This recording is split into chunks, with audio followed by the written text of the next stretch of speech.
We are live. Good day, folks, and welcome to our finance meeting for September the 11th. We've taken attendance, and the clerk and I have decided that we have quorum, so we're going to proceed.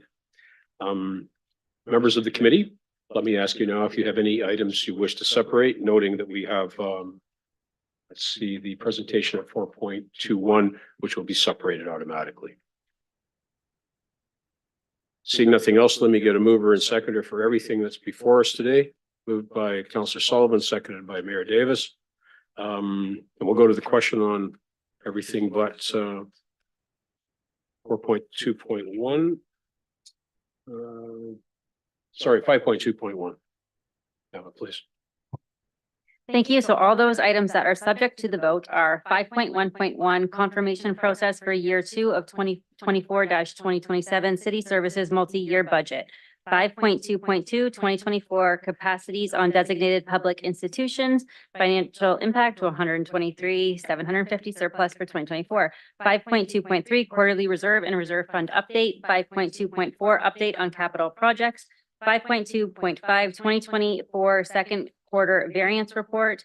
5.3.1 quarterly status report on contracts awarded. 5.3.2 treasurer's semi-annual investment report for 2024, 5.3.3 second quarter casino update, and 5.3.4 the minutes.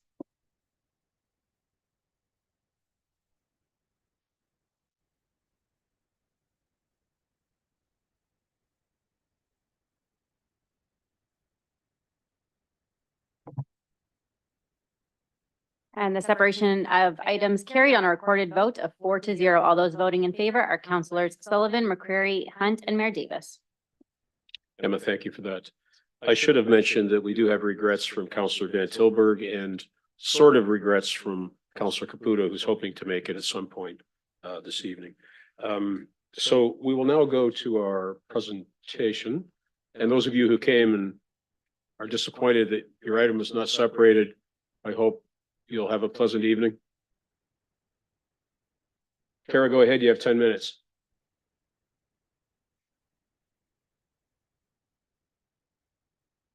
Thank you. Good afternoon. My name is Kara Davey. I'm the manager of tourism, culture, and sport. And over the last several months, staff from the Economic Development, Tourism, and Cultural Initiatives Department, in collaboration with the Finance Department, have completed a department review to meet the requirements outlined in the multi-year budget policy. The Director of Economic Development, Tourism, and Cultural Initiatives oversees 4 divisions: Economic Development and BRC, Tourism, Real Estate, and Sanderson Center. Each is responsible for specific service portfolios. To name a few, Economic Development and BRC oversees business development, retention and expansion, Small Business Resource Enterprise Center, and the Film Commission. Tourism, or Discover Brantford, oversees cultural tourism development, including public art and arts grants, sport tourism, and the management of Sports Hall of Recognition, destination marketing, including Sanderson Center and the Farmers Market. Real Estate oversees acquisitions and dispositions, leasing, Brantford Municipal Airport, and the Brantford Farmers Market. And Sanderson Center manages performing arts presenting series, special events and rentals, cultural leadership and capacity building, and the maintenance of a century-old heritage designated asset.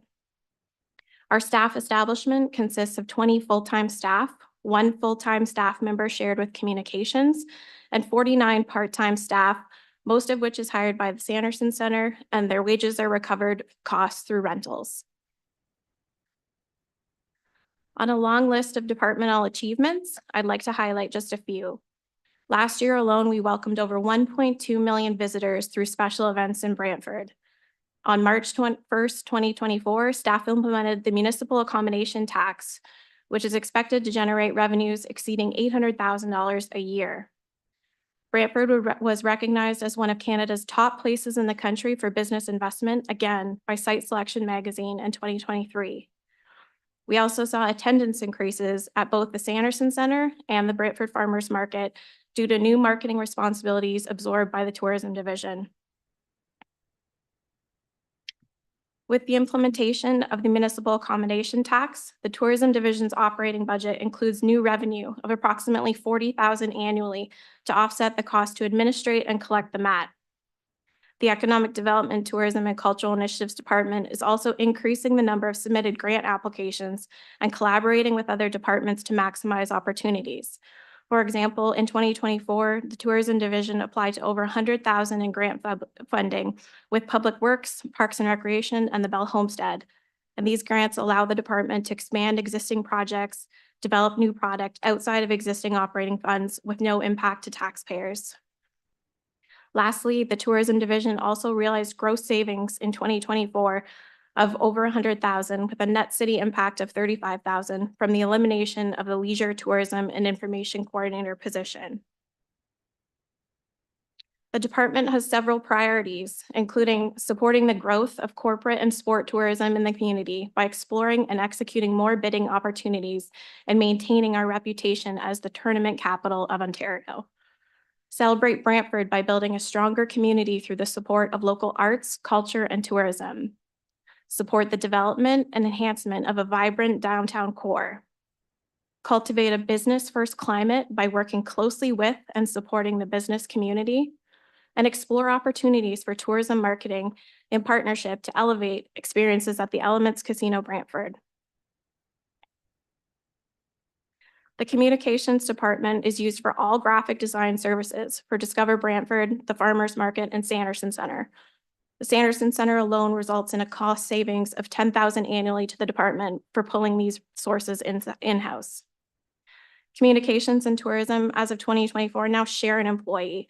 We were able to eliminate a part-time position in the Tourism Division by sharing services with Communications through the creation of a Tourism Marketing and Specialist position. We also share services with the County of Brant, specifically for delivering special events. In 2023, we co-hosted the Ontario 55+ Summer Games, and in 2017, we co-hosted the Parasport Games. Lastly, visitors don't often see boundary lines, so we partner with the County of Brant and Six Nations of Grand River to create a seamless visitor experience. The partnership with our Discover Brantford Visitor Guide with these two communities offset our budget by $5,000 this year. Private consultants who work in business and BRC and ECDAV comparison, these consultants charge about $75 per hour. Whereas the BRC is part of a province's network of small business enterprise center, which provides access to funding so that communities can use these free resources and obtain business advice. Many communities have a municipal tourism entity or private destination marketing organization or both, and we'll look at those examples in more details on the next slide. Our department keeps track of hundreds of KPIs internally in order to illustrate year-over-year progress. We also monitor and track spending of comparator municipalities such as Guelph, Kingston, Windsor, Chatham-Kent, and Peterborough for benchmarking purposes. For example, Windsor and Kingston both have private tourism entities. Both municipalities still contribute financially to these DMOs. For example, Kingston Tourism has an operating budget of $4.8 million annually. Of this amount, the City of Kingston contributes $1.53 million a year. The operating budget for the Tourism Division in the City of Brantford is $850,000 per year. There are also examples where the Tourism Division and Economic Development teams work together, as they do here in Brantford. Guelph and Chatham-Kent both have municipal departments, whereas Peterborough, it's currently private. They have a shared tourism and economic development entity, but the municipality announced in summer 2024 that they would be pulling back their funding and bringing these operations back in-house. Our closest competitor, Chatham-Kent, is also comprised of a department that oversees economic development, tourism, real estate, and a small business enterprise center. They have a municipal operating budget of approximately $4 million annually. In comparison, Brantford spent $2 million in 2023 to deliver the same services. Looking at some municipal-owned theaters to compare to the Sanderson Center, both Chatham-Kent and Guelph have municipally owned theaters, whereas municipal funding of the Sanderson Center is only 22% of the theater's revenue. Guelph's River Run Center relies on 44% of this to come from the municipality, and the Capitol Theatre in Chatham-Kent requires 58% of its revenue to come from the municipality. The implementation of the municipal accommodation corporately will benefit us by about $380,000 annually estimated. This is to be used for tourism product development or tourism infrastructure.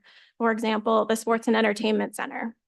We will continue to apply for grants and tag on with other departments to maximize opportunities. In the province's budget announced in March, the government approved an increase of $6.75 million in funding allocated to the Small Business Enterprise Center network over the next 2 fiscal years. This translates to an additional $60,000 annually in revenue to the BRC, increasing project delivery funding and the number of grants the BRC can distribute to the business community. On average, over 4 years, the department budget increases 4.29% before assessment growth. The majority of this increase relates to contractual obligations, union negotiations, and market evaluations.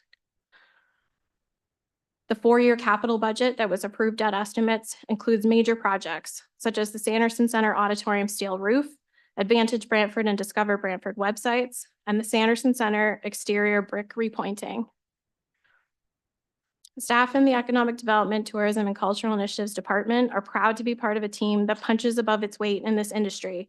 We support the local business community, create jobs, provide top-shelf sport and entertainment, all of which contribute to pride of place and drive visitation to our beautiful community. Thank you. Thank you, Kara. You've left 222 on the table here. Let me see if anyone has a question, committee. I don't see one. It's not easy going first, is it? I see you've got some folks here watching how it goes tonight, so they can apply lessons learned to their own presentations.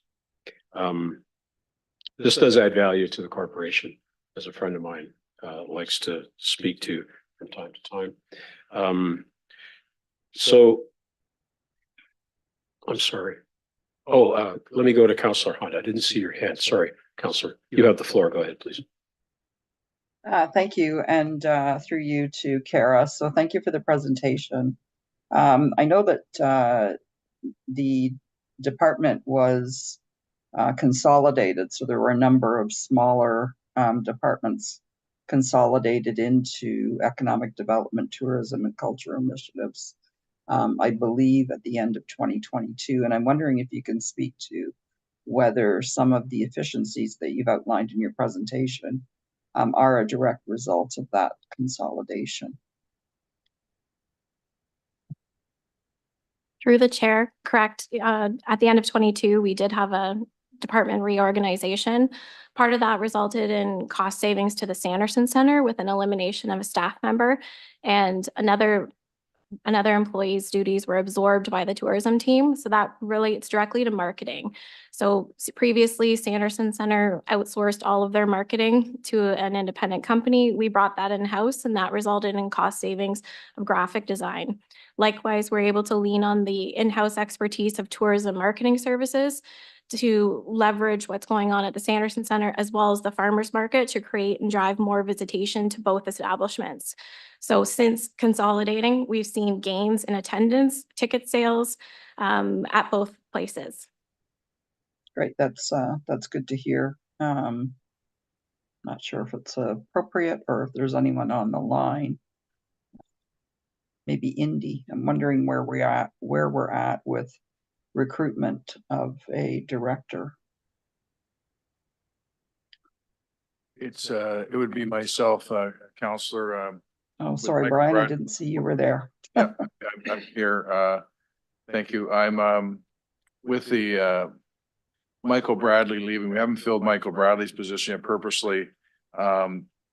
We've had Joe Muto step in, and he's been on the job for about 5 weeks. So Kara, I'll be honest with Kara, really stepped up with Sarah leaving and prepared this presentation and all the documents. There's a lot of meetings on this. It's the first one, and Kara really stepped up on this.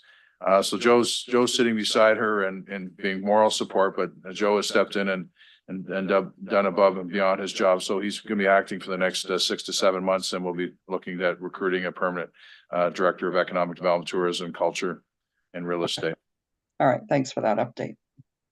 Counselor, thank you. That concludes the 10-minute presentation and question period. The floor is open for further questions or comments. Seeing none, let me ask with respect to the 2025 year, Kara, are there any new programs, staff, or services that you're planning to add to the portfolio?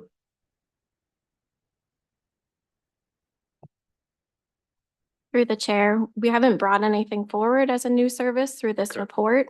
But with our new revenue gains through the municipal accommodation tax, it opens doors to create new services through the sports and entertainment complex. Also through the creation of the Municipal Services Corporation, we'll have opportunity there to enhance delivery of new tourism product and development. That's rather a large door. I want to reiterate what the CAO has said about your contribution, Kara, this last period of time. It's been outstanding, and you should know that we appreciate what you've done. It's been a trying year with respect to what's gone on in your realm, and some staff shortages and difficulties to deal with, and you folks have really come through. Thank you for that. I see no other requests to speak, so we will go to the question. We moved to seconded everything initially, yeah.